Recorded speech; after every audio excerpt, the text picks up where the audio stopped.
اللہ رب العالمین کے پیغمبر رحمت علیہ الصلوۃ والسلام نے ان موجودہ حالات کو پیش کر دیا جس کو ہم فیس کر رہے ہیں۔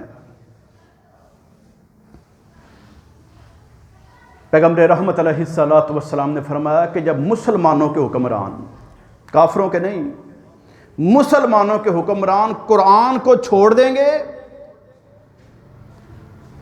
اور طریقوں کو اختیار کرنے کی کوشش کریں گے کہ جی یہ پیکج اچھا ہے، یہ نظام اچھا ہے، وہ فلاں کو فالو کرو، فلاں کو فالو کرو، ہم نے جناب وہ امریکن کے ساتھ ملنا ہے یا رشین کے ساتھ کھڑے ہونا ہے، اس بلاک کا حصہ بننا ہے یا اس بلاک کا حصہ بننا ہے، ہم نے یورو کے اندر ٹریڈ کرنی ہے یا ڈالر میں جانا ہے یا فلاں کے اندر، جتنی یہ باتیں کریں گے، جتنی یہ کوششیں کریں گے، نبی رحمت علیہ الصلوۃ والسلام نے فرمایا جب یہ قرآن کو چھوڑ دیں گے تو اللہ تعالیٰ ان کو آپس میں لڑا دے گا۔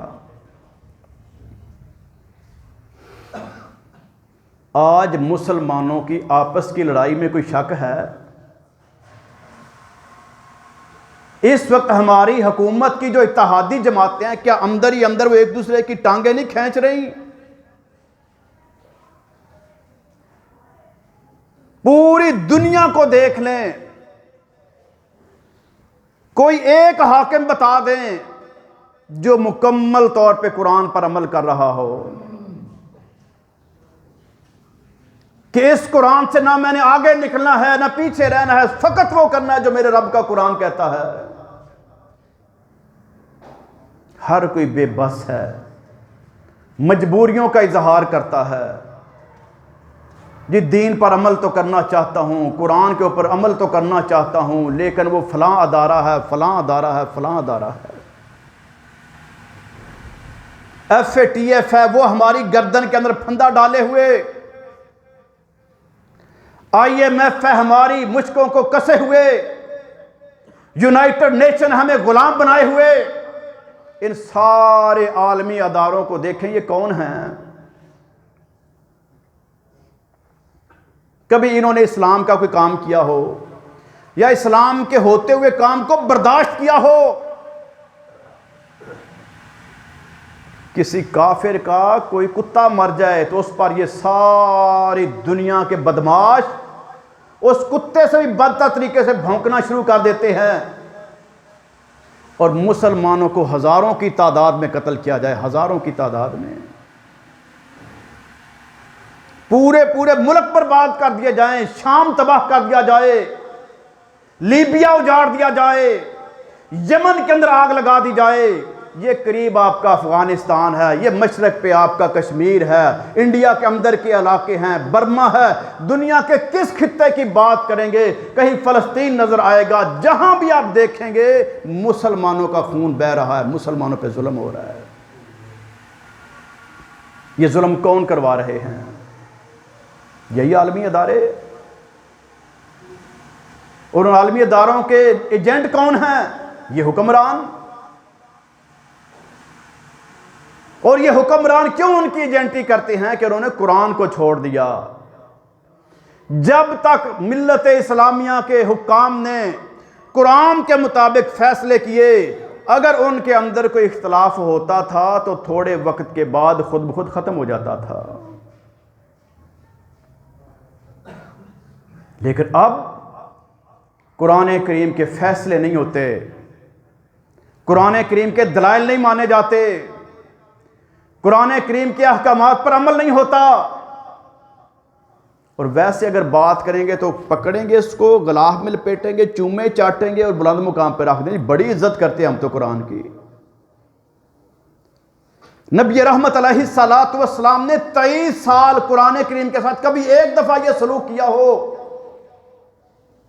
کہ اس کو غلاف میں لپیٹا ہو اور اس طرح سے چوم چاٹ کے بلند جگہ پہ رکھ دیا ہو؟ کوئی ایک موقع مجھے دکھا دیں۔ اور یہ بڑا غرق کیا مولویوں نے،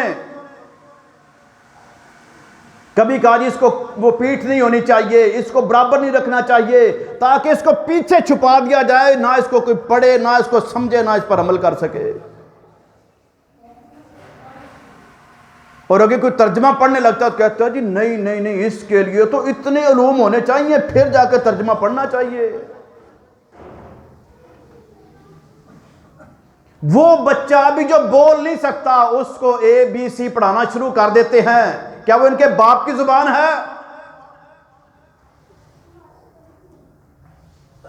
جس نے چائنا کے ساتھ کوئی لنک رکھنا ہوتا ہے وہ چائنیز سکھاتا ہے، کسی اور ملک میں وہ سیٹل ہے وہاں کی لینگویج اس کو سکھاتا ہے، وہ سارے کرتے ہیں، لیکن قرآن کے ساتھ ظلم کیا پیروں نے، قرآن کے ساتھ ظلم کیا مولویوں نے، قرآن کے ساتھ ظلم کیا سیاستدانوں نے، قرآن کے ساتھ ظلم کیا حکمرانوں نے، کہ اس کو نہ سیکھنے کا اہتمام کیا گیا نہ اس کو اپنانے کا اہتمام کیا گیا۔ جب انہوں نے قرآن کو چھوڑ دیا تو نبی رحمت علیہ السلام تو 1500 سال پہلے فرما گئے کہ جب یہ حکمران قرآن کو چھوڑیں گے اللہ ان کو آپس میں لڑا دے گا۔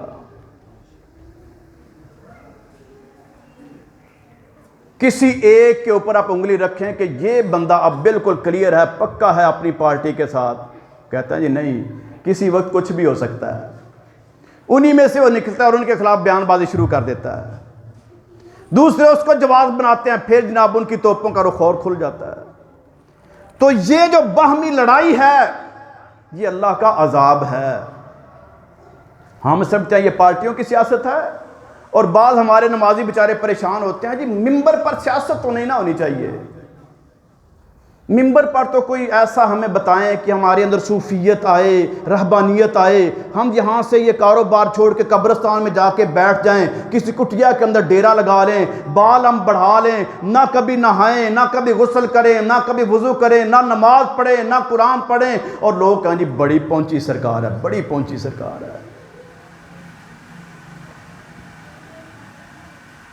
او اللہ کے بندو، نبی مکرم علیہ السلام نے اپنے دور کے بوڑھوں کو جب وہ اسلام قبول کرتے تو قرآن کریم سکھایا کہ یہ سیکھو، اس پر عمل کرو۔ جوانوں کو قرآن سکھایا کہ اس پر عمل کرنا ہے، بچوں کو قرآن سکھایا کہ اس پر عمل کرنا ہے، اور قرآن کریم اللہ نے عمل کے لیے بھیجا ہے۔ جو ہم اس کے ساتھ سلوک کر رہے ہیں، کبھی عدالتوں میں اس کے اوپر حلف دیتے ہیں، کبھی قسمیں دیتے ہیں، کبھی کچھ کرتے ہیں، کبھی تعویذ بناتے ہیں، یہ کچھ نہیں ہے اسلام میں۔ اسلام میں قرآن پڑھنے کے لیے، اپنانے کے لیے بھی اس کے مطابق اپنا کردار بناؤ، تمہاری گفتار اس کے مطابق ہو، تمہارا کاروبار اس کے مطابق ہو، تمہارے رشتے ناتے اس کے مطابق ہوں، تمہارا چال چلن اس کے مطابق ہو، تمہارے حکومتی نظام اس کے مطابق ہوں، تمہارے عدالتی نظام اس کے مطابق ہوں، تمہاری فوج ہو، پولیس ہو، محکمے ہوں، چھوٹے ہوں، بڑے ہوں، انفرادی حیثیت سے، اجتماعی حیثیت سے، ملکوں کے طور پہ، امت کے طور پہ جو کچھ کرنا ہے قرآن کے مطابق کرنا ہے۔ قرآن اس لیے آیا تھا، اس لیے پیارے پیغمبر علیہ السلام نے فرمایا مہاجرو، میں اللہ کی پناہ میں آتا ہوں اس وقت سے جب مسلمانوں کے حکمران قرآن کو چھوڑ دیں گے اور اللہ تعالیٰ ان کو عذاب کا شکار کر کے آپس میں لڑا دے گا۔ اگر ہم یہ چاہتے ہیں کہ اپنے گھروں میں سکون پیدا کریں، یہ جو پارٹیاں ہمارے گھروں کو کھوکھلا کر رہی ہیں، ہمارے محلوں کو ختم کر رہی ہیں، ہمارے خاندانوں کو ٹکرا رہی ہیں، ہم اپنے اپنے جھنڈے لے کے ایک دوسرے کے گریبان کو پکڑ رہے ہیں، اگر ہم اس مسلط کیے ہوئے عذاب سے بچنا چاہتے ہیں تو طریقہ یہ ہے کہ قرآن کو از سر نو پڑھنا شروع کر دیں۔ جب ہم قرآن پڑھیں گے تو ہمیں پتہ چلے گا کہ اللہ فرماتے ہیں وَاعْتَصِمُوا بِحَبْلِ اللَّهِ جَمِيعًا وَلَا تَفَرَّقُوا، اکٹھے رہنا ہے، فرقے نہیں بنانے۔ پھر یہ قرآن ہمیں بتائے گا انما المؤمنون اخوہ، یہ سارے کے سارے کلمہ پڑھنے والے، سارے مسلمان، سارے ایمان والے، یہ تو آپس میں بھائی ہیں۔